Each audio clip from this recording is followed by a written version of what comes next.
Lectura del Santo Evangelio según San Juan.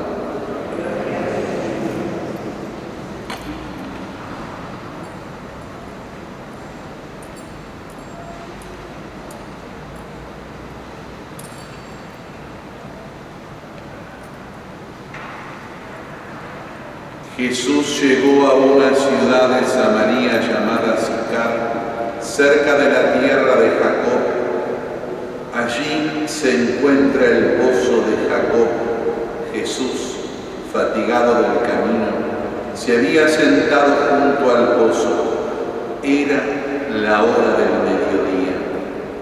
Una mujer de Samaria fue a sacar agua y Jesús le dijo: «Dame de beber».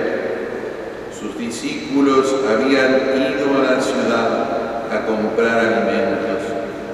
La samaritana le respondió: «¿Cómo? Tú que eres judío me pides de beber a mí que soy samaritana». Los judíos, en efecto, no se trataban con los samaritanos. Jesús le respondió: «Si conocieras el don de Dios y quién es el que te dice dame de beber, tú misma se lo hubieras pedido y él te había dado agua viva». «Señor», le dijo ella, «no tienes nada para sacar el agua y el pozo es profundo. ¿De dónde sacas esa agua viva? ¿Eres acaso más grande que nuestro padre Jacob, que nos ha dado este pozo de donde él bebió, lo mismo que sus hijos y sus animales?» Jesús le respondió: «El que beba de esta agua tendrá nuevamente sed, pero el que beba del agua que yo le daré nunca más volverá a tener sed. El agua que yo le daré se convertirá en el manantial que brota hasta la vida eterna». «Señor», le dijo la mujer, «dame de esa agua para que no tenga más sed y no necesite venir hasta aquí a sacarla». Jesús le respondió: «Ve a llamar a tu marido y vuelve aquí». La mujer respondió: «No tengo marido». Jesús continuó: «Tienes razón al decir que no tienes marido, porque has tenido 5 y el que ahora tienes no es tu marido. En eso has dicho la verdad». La mujer le dijo: «Señor, veo que eres un profeta. Nuestros padres adoraron a Dios en esta montaña y ustedes dicen que es en Jerusalén donde se debe adorar». Jesús le respondió: «Créeme, mujer, llega la hora en que ni en esta montaña ni en Jerusalén ustedes adorarán al Padre. Ustedes adoran lo que no conocen. Nosotros adoramos lo que conocemos porque la salvación viene de los judíos. Pero la hora se acerca y ya ha llegado en que los verdaderos adoradores adorarán al Padre en espíritu y en verdad, porque esos son los adoradores que quiere el Padre. Dios es espíritu y los que lo adoran deberán hacerlo en espíritu y en verdad». La mujer dijo: «Yo sé que el Mesías, llamado Cristo, debe venir. Cuando Él venga, nos anunciará a todos». Jesús respondió: «Soy yo el que habla contigo». En ese momento llegaron sus discípulos y quedaron sorprendidos al verlo hablar con una mujer. Sin embargo, ninguno les preguntó: «¿Qué quieres de ella?», o «¿Por qué hablas con ella?». La mujer, dejando allí su cántaro, corrió a la ciudad y dijo a la gente: vengan a ver a un hombre que me ha dicho todo lo que hice. ¿No será el Mesías? Salieron entonces de la ciudad y fueron a su encuentro. Mientras tanto, los discípulos le insistían a Jesús diciendo: come, maestro. Pero él les dijo: yo tengo para comer un alimento que ustedes no conocen. Los discípulos se preguntaban entre sí: ¿alguien le habrá traído algo de comer? Y Jesús le respondió: mi comida es hacer la voluntad de aquel que me envió y llevar a cabo su obra. Ustedes dicen que aún faltan 4 meses para la cosecha, pero yo les digo: levanten los ojos y miren los campos. Ya están maduros para la siega.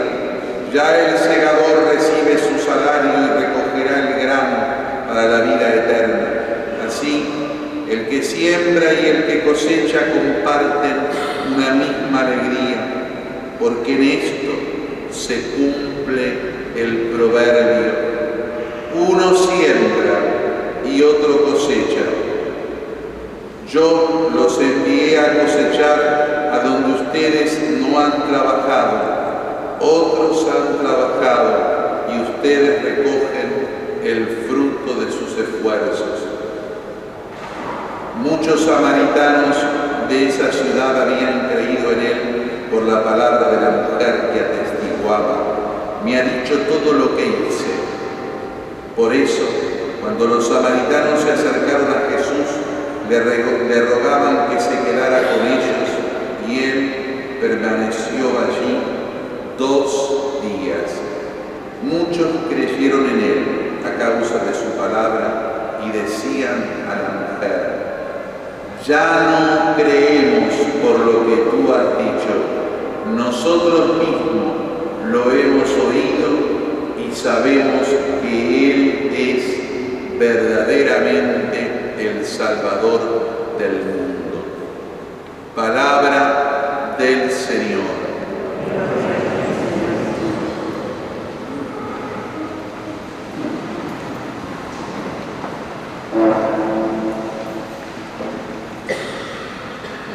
La Cuaresma tiene para todos en la Iglesia cada año este propósito de hacernos volver otra vez a repetir el catecumenado. Catecumenado que muchos de nosotros no hemos hecho porque hemos sido bautizados en los primeros instantes de la vida. Y es por eso que la Iglesia a todos nos pide en estas semanas, antes de la celebración de la Pascua de Jesús, de la muerte y de la resurrección de Cristo, que nos pongamos nuevamente en esa dimensión de reflexión interior para mirar nuestra vida cristiana. Y así, cada domingo nos va entregando una catequesis, como lo hacía en los primeros tiempos de la vida cristiana, como lo hacía la Iglesia en cada domingo de Cuaresma, a los catecúmenos, aquellos que iban a recibir el sacramento del bautismo, de la confirmación y de la primera comunión, como decimos hoy en día, para darles como el último ajuste. Nuestro ajuste está en que la noche de la vigilia pascual y también durante todo el día de la Pascua, la Iglesia nos invita a renovar las promesas bautismales, no como si fuéramos nuevamente bautizados, pero sí como a retomar la conciencia de lo que significa el bautismo. Y por eso, cada semana, sobre todo en este ciclo, en este año que estamos utilizando estas lecturas, las más antiguas, seleccionadas así en forma de ciclo en la liturgia, estamos reflexionando sobre estos episodios de Jesús que nos dan una forma más de acercarnos a Él. Hoy, este magnífico episodio que parece casi un diálogo de sordos, en samaritana y entre Jesús y los discípulos que lo van siguiendo. Este episodio que empieza pidiéndole él de beber a ella, pero que le contesta inmediatamente que el que tiene que darle de beber es él. Ella que no entiende lo que significa ese intercambio de agua. Con ella, que era una samaritana, un pueblo que estaba peleado con los judíos y que no hablaban entre ellos. Pero sin embargo, Jesús entabla este diálogo y lo lleva a ese intercambio de agua viva y a esa definición de la adoración. La samaritana, que por otro lado queda sorprendida cuando le dice Jesús que se había estado unida tantas veces, le muestra la dimensión de su propio pecado y que por lo tanto este último no era su marido. Y lejos de enojarse ella ante esta verdad que ella misma de alguna forma había hecho evidente en este diálogo, lejos de enojarse, ella queda sorprendida. ¿Por qué? Porque Jesús le dice su propia interioridad, pero no se lo dice como con una condena judicial por un delito, sino que se lo dice en el marco de la misericordia y del perdón. Le dice que tuvo 5 maridos y que por lo tanto este no es marido. No le oculta la verdad, pero inmediatamente le ofrece el agua viva que le va a calmar la sed interior de Dios. Para ella, con ese pecado concretamente, personal y puntualmente, Jesús, que es Dios, le ofrece el perdón. Pero además, cuando ella se da cuenta de ese perdón que Jesús le ofrece, de esa aceptación, por lo menos, que Jesús le ofrece, ella sale con la dimensión institucional y tiene razón. Dice, pero si acá estamos en Samaria, yo no puedo ser así, nosotros no podemos ser aceptados, porque ustedes dicen que allá, donde tienen el templo, que era en Jerusalén, se adora a Dios en verdad. Aquí nosotros, ustedes dicen que no, Jesús era judío. Y el caudal de la religiosidad y de la revelación pasaba por el pueblo judío. Y Jesús dice, en este diálogo que acabamos de escuchar, le quiere decir esto: es para todos. Allá se adora sabiendo, aquí tal vez se adore no sabiendo, pero sin embargo todos adoramos. Y de ahora en adelante, es decir, cuando quede fundada la nueva progenie, de ahora en adelante no va a ser el ámbito, no va a ser el sitio, sino que va a ser el espíritu y la verdad lo que van a conformar la comunidad, es decir, la forma de relacionarse con Dios para adorarlo. Estaba delimitando de esta manera ya ese nacimiento del nuevo pueblo de Dios que iba a ser la iglesia y que no quedaba sujeto a un criterio territorial y que no quedaba sujeto principalmente a un criterio humano. Primera enseñanza hasta ahora. Jesús descubre el mal, pero lo perdona. Segunda enseñanza, nadie queda excluido de la adoración en espíritu y en verdad.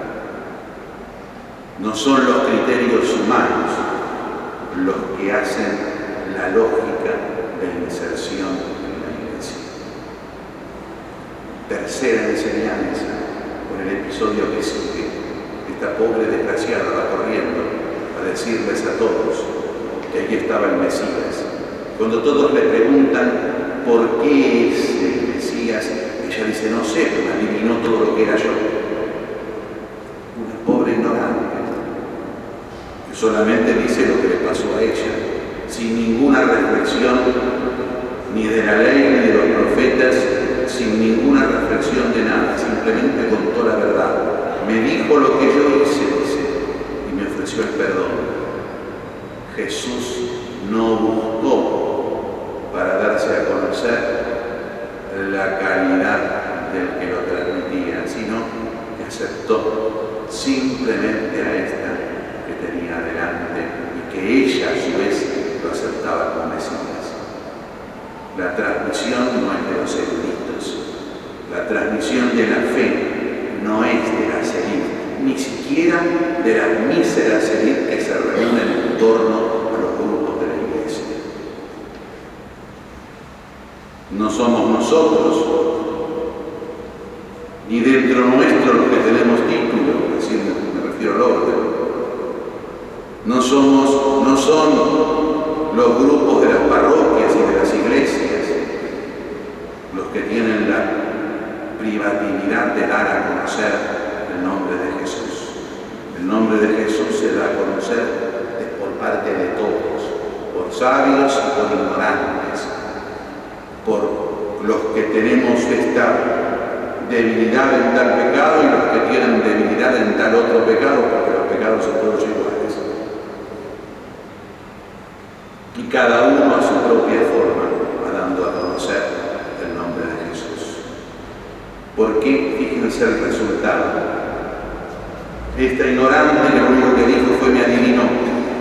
Me adivinó y encima en contra de ella, me adivinó todo lo que había hecho. Produjo ese dar testimonio de parte de ella, la aceptación, la conversión, el seguimiento del pueblo de Samaria, que estaba totalmente alejado de la institucionalidad de la práctica religiosa.